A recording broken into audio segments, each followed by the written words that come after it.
For years, Harley-Davidson is facing declining sales. In the third quarter, motorcycle retail sales dropped by another whopping 6%. So what's next for the Harley-Davidson company? Is the company doomed, or is there still a glimmer of hope? In this video, you will find out. In the first part, I will briefly analyze Harley's key markets, who actually buys Harleys and how is that group doing financially. In the second part, I will examine what today's economic environment means for the company's future. Finally, I will outline 3 scenarios for Harley-Davidson's outlook: the best case, the worst case scenario, and the realistic scenario, which is somewhere in between.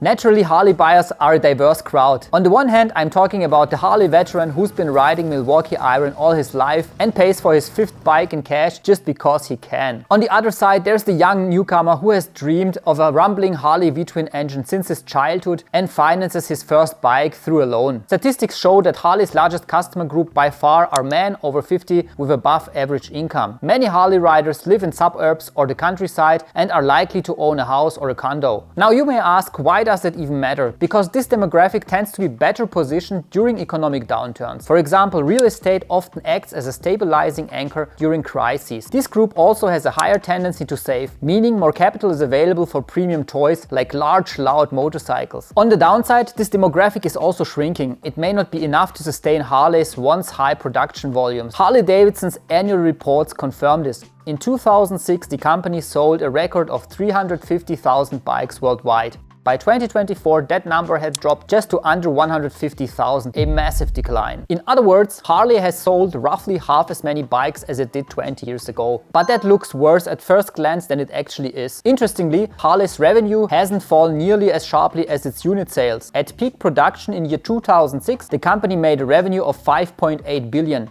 The latest numbers show that it still makes more than 5 billion today, although it produces much less. This is a decline of just about 10%, but it's not as bad as the evaporating production numbers. Why is this important? Because Harley now generates much more revenue per bike than it did in 2006. This also highlights the company's luxury strategy. Each motorcycle generates significantly more money than it did 20 years ago. Another crucial factor is the geography. The latest quarterly report shows that about 2/3 of Harleys are still sold in the US, with Germany, Australia and Japan being the most important markets outside of the US. Not that Australia, that Australia.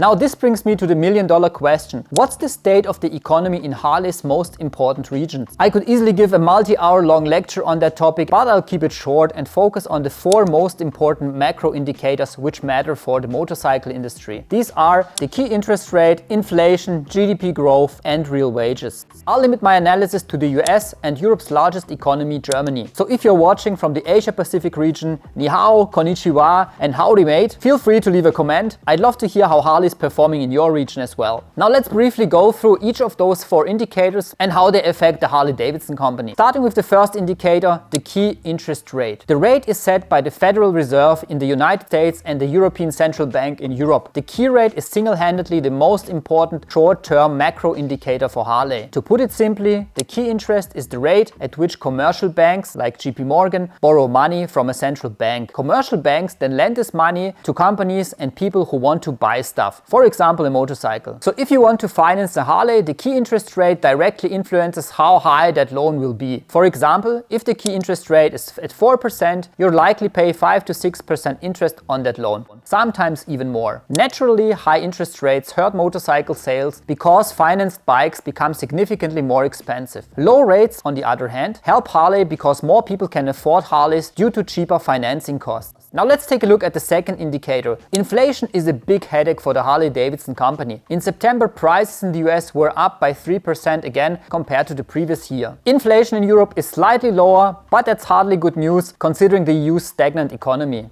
Harley's problem is amplified by strong competitors like Yamaha, Honda, Royal Enfield, which produce high-quality motorcycles at much lower prices. That makes it harder for Harley to raise prices without losing customers. Harley's annual report confirms this. The company produces far fewer bikes than most larger manufacturers like Honda, but earns significantly higher margins per motorcycle. A premium strategy can work during inflation as long as sales don't shrink significantly. But Harley sales are evaporating like water in the desert because customers consumers are reacting strongly to the high prices. Whether tariffs could help protect Harley from its competition is a topic for another video. All I want to say on that matter now is, during the Reagan era, tariffs against the Japanese didn't really help Harley-Davidson in the long run. Now let's take a look at the third indicator, which is GDP growth. GDP is an excellent indicator of overall economic strength. Strong GDP usually means two things. Companies are growing, hiring more people, and the household income is steadily growing on average. But secondly, the GDP is also a great indicator for optimism and consumer confidence. When growth stagnates, people worry about the future, and worried customers don't buy luxury toys like motorcycles. So basically, the GDP affects Harley sales through multiple channels. The US economy is still growing at around 3%, which is a pretty solid rate, whereas Europe and especially Germany is in a depression. But GDP alone doesn't tell us how much purchasing powers households actually have. Why? Imagine a tech company is growing, but it uses all of its profits for dividends without raising workers' wages. This kind of growth would benefit workers only who own stocks. So Harley's potential customers may not necessarily benefit from GDP growth. Fortunately, there is another indicator which measures economic sentiment. Real wages reflect income after it was adjusted for inflation. Real wages can fall even when nominal wages rise, which can be sometimes confusing. But here's a simple example. Imagine your income rises from 100k to 120k per year, which is a 20% increase in nominal income. But the price basket doubles, thus your real wage falls from 100 to 60, while nominally you got richer. It means your income increased, but your purchasing power actually collapsed. Falling real wages are actually devastating for big purchasing decisions. Even with low interest rates and a good sentiment, people simply don't have enough money left for a motorcycle. Harleys are classic luxury goods, and they are among the first things households cut back during economic downturns. So how have real wages developed in the US? The following chart illustrates this. It shows how inflation and wages have evolved in recent years. You can see until around February 2023, inflation was much higher than the wage growth, which means real wages fell sharply during that period. The next chart highlights this even more clearly. After COVID, real wages dropped like hot potatoes and did not reach the previous level ever since. So what does that all mean for motorcycle producers? Let's look at three possible outcomes. Let's start with the optimistic scenario.